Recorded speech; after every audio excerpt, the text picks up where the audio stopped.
renseigner, on va parler sous l'œil vigilant de Camille. Je surveille. Voilà, mais je crois que le canicross ou même la course avec ton chien, peu importe, a des bienfaits pour les deux.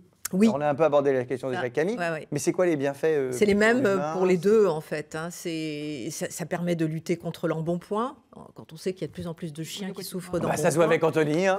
L'embonpoint, c'est quoi, Anthony? Ça existe chez vous? Non, c'est pas. J'irai voir dans le dictionnaire. Je te... Voilà, ouais, exactement. Ça renforce tout le système cardiovasculaire, ça permet de lutter contre le stress, c'est une détente, c'est comme pour les hommes, hein, ça fait la même chose aux animaux.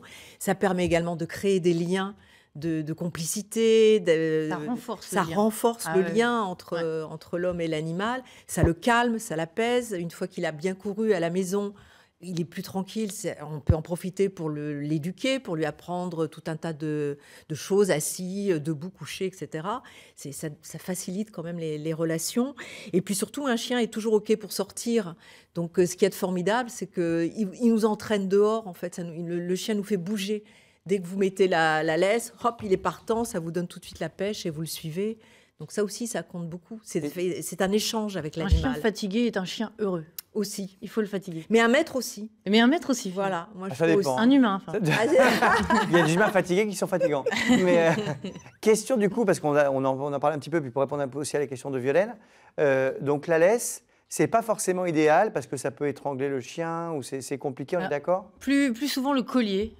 Moi, c'est pas vraiment, je suis pas vraiment une partisane du collier. On peut avoir beaucoup d'influence sur les cervicales, sur les muscles. On se rend pas compte, on a l'impression qu'ils sont solides. Mais imaginez porter un collier comme ça pendant 24 heures et se faire tirer dessus. Bah, Jeanne le fait tous les soirs. Mais ça, fallait pas le dire par contre.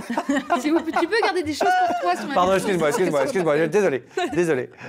Donc le harnais, c'est mieux. J'ai testé aussi. C'est pas joli, moi, je trouve. Après, c'est plus joli, un joli petit collier. Est-ce qu'il vaut mieux avoir un animal beau et en moins bonne santé ou... la beauté, le choix est plus là, à ce niveau-là. Non, le harnais, mais c'est vrai que je dirais que c'est franchement pas, à mon avis, la question, l'esthétique. Le principal, c'est le bien-être et la santé du chien. On écoute notre comportementaliste.